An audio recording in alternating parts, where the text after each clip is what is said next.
So guys, actually the best way to get that plug out is one of these little Mayhew dual drive hex bits, 8mm and an 11mm snap-on XL double box and wrench, 0 offset. In today's video, we have a YouTube subscriber's car. This is a 2017 Impreza Sport with 71,500 miles on the clock. In today's video, we're gonna be doing a CVT fluid replacement. Now, we're not gonna do the full step-by-step procedure again. We've done several videos over the last month on the CVT fluid replacement, but there are some differences on the 2017 and newer Impreza / Crosstrek due to the relocation of the exhaust to the driver's side rather than the passenger side. So the fill plug is a little bit harder to access. I'll show you that when we get to that point. And after that, we're gonna be doing a full inspection front to back, seeing how well this Impreza stood up to the last 6 years and 71,000 miles. With that said, let's go ahead and jump into the service and jump into the inspection.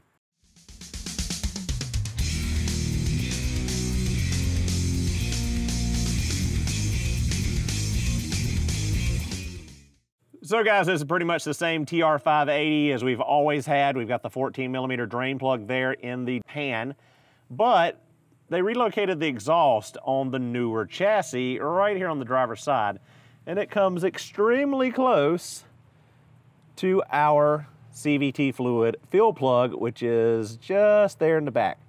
So we have to have a very slim bit ratchet or bit driver to get that fill plug out now, because we have to work around that exhaust pipe. So other than that, the service is the same with the drain, the fill, the same with the learn procedure, with clearing the learn data, and you know, making sure that the fluid is up to that and dribbling out when we're at our proper temperature. Only difference is we've got a hot exhaust pipe right up against our fill plug to fight against. So other than that, it's all the same as we've covered in previous videos. So it can be a little bit challenging to get your 8mm hex socket in there and your ratchet, but a flex head and a stubby RBRT will get in there. But if that's not an option, you can get a 1/4" bit and a 1/4" long handle ratchet and get up in there and break it free. So guys, actually the best way to get that plug out is one of these little Mayhew dual drive hex bits, 8mm and an 11mm snap-on XL double box and wrench, 0 offset. That will get you right there on that fill plug. But man, does it burn trying to get that thing back in around that hot exhaust once you get to 95 degrees on your CVT fluid temperature. So now that we've gone through, properly filled the CVT, 2 drain and refills, and we were nice and green again, only 70,000 miles, so you know, not much degradation on that fluid. So let's go back out. And let's go back out, and we're gonna go through special function, clear AT learn value, that will be yes, that'll be yes again. Turn off ignition switch, and done.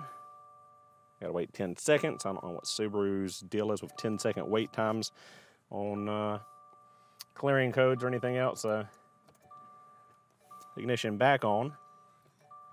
And we're gonna go through the AT learning. Let's look through, no sport, anything like that, yada, yada, yada. Don't see anything crazy. We know we cleared our learn values because AT oil temp is blinking at us. So let's see, current temperature is 40 degrees Celsius, so warm up the engine to 40 degrees Celsius.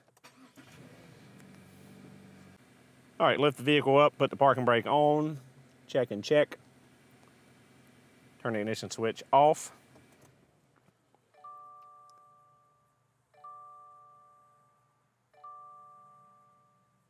Start engine, turn eyesight if equipped off, which this one is. Start engine. All the eyesight buttons.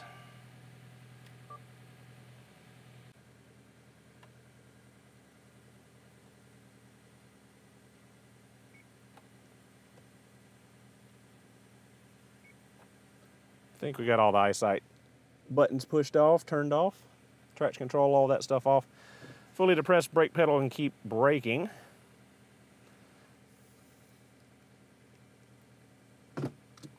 D.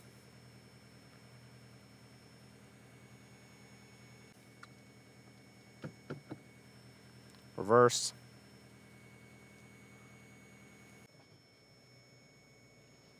And neutral.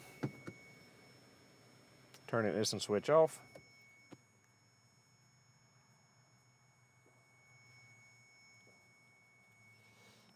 Start engine, turn off eyesight again. Close the door so this thing quits screaming at me. Off. Off. And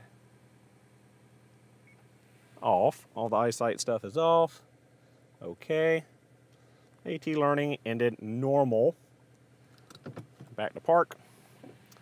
And got our engine off. Easy as that. So now that everything's done with the CVT service, let's get under the car and do a visual inspection front to back and see if we see anything faulted or anything that needs attention. So I went ahead and did a full code scan on the car, and looks like we've got a couple of codes. Let's see what we've got going on. And we've got some pending codes for rear radar and rear radar low voltage. Don't think that's anything we need to worry about. Rear radar.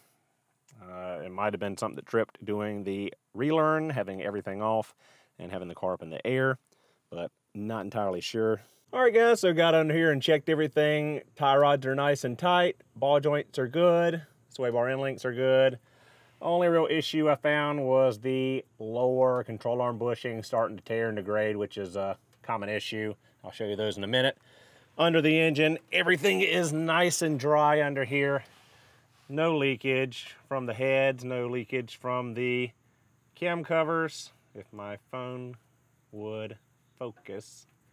This being the 17 model, has the plastic composite cam covers. Everything's good there. No oil leaks for the timing chain cover. Nice and dry, clean engine. No faults I can really see. Nothing at the back of the engine, around the oil pan. Everything around the front differential.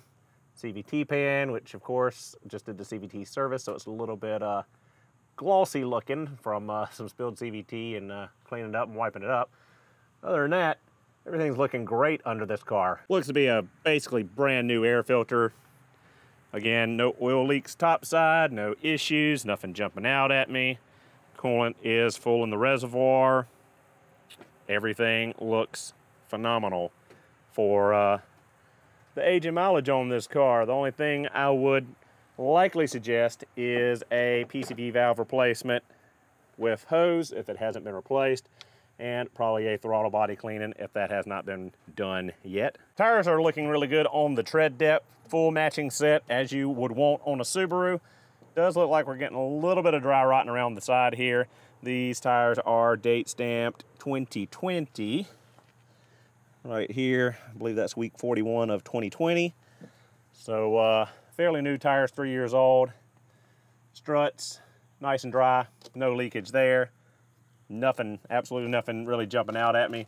We'll try to look through the wheel here and take a look at our brake pad thickness. There was a concern about the brakes from the customer, so I'm probably going to pull the wheel off and actually get eyes directly on it and see how much pad is left. Looking at the rear again, good tread depth left, matching set of tires. Looking at the rear brakes, I don't know if I can shoot through the wheel and show you this, but there is, I don't know, probably about 30% life left on the rear brake pads. Can't really show you that, guys. So guys, looking at the rear driveline, rear suspension, everything again looks great, no issues. Interesting that Subaru put the sway bar in front instead of the back now, so that's going to be a pain to change and upgrade sway bars on this chassis. No leaks from our rear differential nor our axle seals, no tears in the boots for our axles. Exhaust system is nice and rust-free other than, you know, a little bit of surface rust. Rear struts are nice and dry, no leakage there. Just what you'd expect for a car with this kind of age and this kind of mileage, with the service history and maintenance history that this owner has performed on this car.